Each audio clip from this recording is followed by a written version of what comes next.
Hello, എല്ലാവരും സുഖമായിരിക്കുന്നോ? ഇത് കേക്കൊന്നുമല്ല കേട്ടോ, റാഗിയും ഏത്തപ്പഴമൊക്കെ വെച്ചിട്ട് നമ്മൾ ആവിയിൽ വേവിച്ചെടുത്ത നല്ല ടേസ്റ്റി ആയിട്ടുള്ളൊരു പലഹാരമാണ്. ഈ ഫ്രൂട്ട്സ് ഒന്നും അധികം കഴിക്കാത്ത നമ്മുടെ കുഞ്ഞു മക്കളൊക്കെ കാണില്ലേ, അവർക്ക് എപ്പോഴും അയണിൻ്റെ ഡെഫിഷ്യൻസിയൊക്കെ കാണും. നിങ്ങൾക്ക് എല്ലാവരും അറിയായിരിക്കും ഈ റാഗി അയൺ ഡെഫിഷ്യൻസിക്കൊക്കെ ഏറ്റവും നല്ലൊരു റെമഡിയാണ്. അപ്പോൾ വളരെ ഹെൽത്തി ആയിട്ടുള്ള റെസിപ്പി എങ്ങനെയാണ് ചെയ്യുന്നതെന്ന് നോക്കാം. അതിന് മുമ്പായിട്ട് നമ്മളുടെ ചാനൽ ആദ്യമായിട്ട് കാണുന്നവരാണെങ്കിൽ എല്ലാവരും ഒന്ന് സബ്സ്ക്രൈബ് ചെയ്തേക്കണം കേട്ടോ. അതുപോലെ ഈ നോട്ടിഫിക്കേഷൻസ് എല്ലാം കറക്റ്റായിട്ട് കിട്ടാൻ വേണ്ടി ആ ബെല്ലൈക്കനോട് ഒന്ന് ക്ലിക്ക് ചെയ്ത് വിട്ടേക്കണേ. അപ്പോൾ നമുക്ക് ഈ റെസിപ്പി എങ്ങനെയാണ് ചെയ്യുന്നതെന്ന് നോക്കാം. ആദ്യമായിട്ട് ഒരു പാൻ അടുപ്പത്ത് വെച്ചിട്ട് ഒന്ന് ചൂടാകുമ്പോൾ ലേശം നെയ്യ് ഒഴിച്ചു കൊടുക്കുക. ഇന്ന അളവെന്നൊന്ന് ലേശം നെയ്യ് മതിയാവും. അതിലേക്ക് ഒരു ഏത്തപ്പഴം നന്നായി പഴുത്താണ് കേട്ടോ, ചെറുതായി അരിഞ്ഞത് ചേർത്ത് കൊടുക്കുന്നുണ്ട്. എന്നിട്ട് ഇതിൻ്റെ കളറൊക്കെ ഒന്ന് മാറി വരുന്നവരെ നന്നായിട്ടൊന്ന് വഴറ്റി കൊടുക്കാം. നന്നായിട്ട് പഴുത്ത ഏത്തപ്പഴം ആയതുകൊണ്ട് തന്നെ പെട്ടെന്ന് തന്നെ ആവും കേട്ടോ. ഇനി നമുക്കിതിലേക്ക് 1/4 കപ്പ് തേങ്ങ ചേർത്ത് കൊടുക്കാം.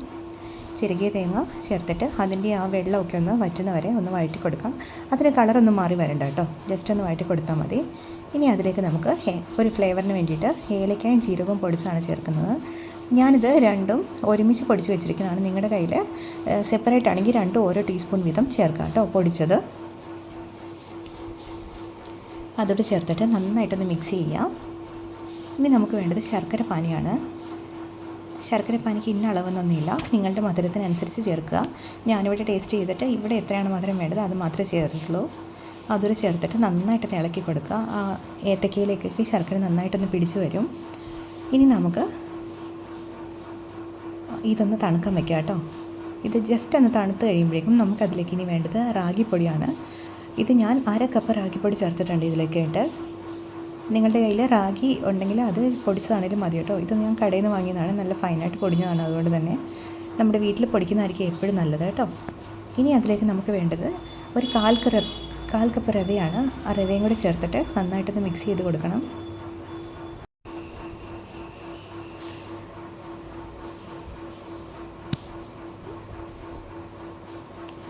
ഇനി നമുക്ക് കുറേശ്ശെ വെള്ളം ഒഴിച്ചിട്ട് ഒരു അല്പം അയഞ്ഞ ഒരു ബാറ്റർ തയ്യാറാക്കണം. അപ്പോൾ വെള്ളം ഒഴിക്കുമ്പോൾ വളരെയധികം ശ്രദ്ധിക്കുക. വെള്ളം ഒത്തിരി കൂടി പോകരുത്, കുറേശ്ശെ ഒഴിച്ചു കൊടുക്കുക കേട്ടോ. ഇതൊരല്പം ലൂസായിട്ടുള്ള ബാറ്ററാണ് നമുക്ക് വേണ്ടത്, കാരണം നമ്മൾ റവ ചേർത്തിട്ടുണ്ടല്ലോ. അപ്പോൾ ആ റവ ഈ വെള്ളത്തിൽ ഒന്ന് സോക്കാവുമ്പോൾ തന്നെ ഇച്ചിരി കൂടെ ഒന്ന് ടൈറ്റ് ആവും. അതുകൊണ്ട് ഒരല്പം റണ്ണി ആയിട്ടുള്ള ബാറ്ററാണ് ഞാൻ തയ്യാറാക്കുന്നത്. ഞാനിപ്പോൾ കാണിച്ചു തരാം കേട്ടോ എത്രയാണ് അതിൻ്റെ കറക്റ്റ് കൺസിസ്റ്റൻസിന്ന്. നമ്മൾക്കിങ്ങനെ കോരി ഒഴിക്കാൻ പറ്റുന്നൊരു കൺസിസ്റ്റൻസിയിലാണ് ഞാൻ വെള്ളം ഒഴിച്ചിരിക്കുന്നത്.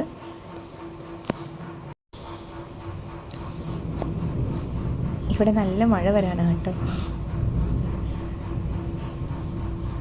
ഇനി നമുക്ക് ഇതിൻ്റെ ഒന്ന് ബാലൻസിങ്ങിന് വേണ്ടിയിട്ട് ഒരു നുള്ളു ഉപ്പും കൂടി ഇതിലേക്ക് ചേർത്ത് കൊടുക്കാം. ഒരു നുള്ളു മാത്രമേ ചേർക്കാവുള്ളൂ കേട്ടോ.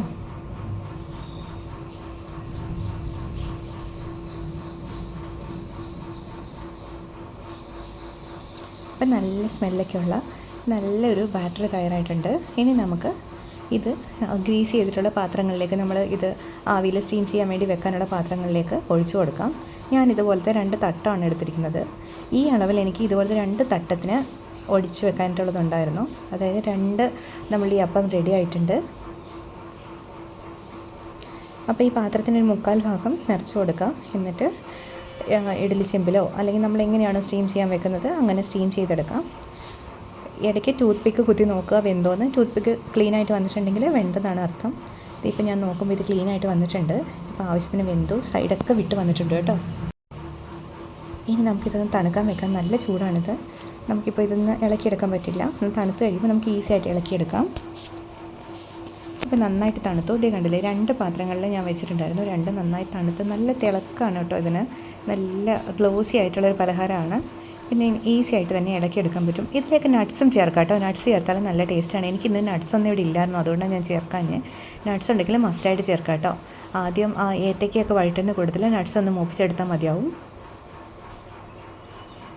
ഇതുണ്ട്, ഈസി ആയിട്ട് തന്നെ അതിൽ നിന്ന് ഇളകി വന്നിട്ടുണ്ട്. ഇതുണ്ട്, നല്ല സോഫ്റ്റാണ്, നല്ല ടേസ്റ്റിയാണ് കേട്ടോ ഇതിന്. നമുക്കിതൊന്ന് മുറിച്ച് കാണിച്ചു തരാം. എൻ്റെ മകൻ റാഗി കഴിക്കില്ല. റാഗി നമ്മൾ കുറുക്കായിട്ടൊക്കെ കൊടുത്തു കഴിഞ്ഞാൽ കുട്ടിക്കാലം തൊട്ടേ അവൻ കഴിക്കില്ല. പക്ഷേ ഇങ്ങനെ ഉണ്ടാക്കി കൊടുത്താൽ എത്ര കൊടുത്താലും കഴിച്ചോളും. അത്രയ്ക്ക് ടേസ്റ്റിയാണിത്. അപ്പോൾ ഈസി ആയിട്ടുള്ള റെസിപ്പി അല്ലേ, എല്ലാവരും ട്രൈ ചെയ്ത് നോക്കിയിട്ട് ഫീഡ്ബാക്ക്സ് അറിയിക്കണം കേട്ടോ. ഞാനിതിപ്പോൾ മുറിച്ച് കാണിച്ചു തരാം കേട്ടോ. നല്ല സോഫ്റ്റാണ്. അപ്പോൾ എല്ലാവരും ട്രൈ ചെയ്ത് നോക്കിയിട്ട് പറയുക.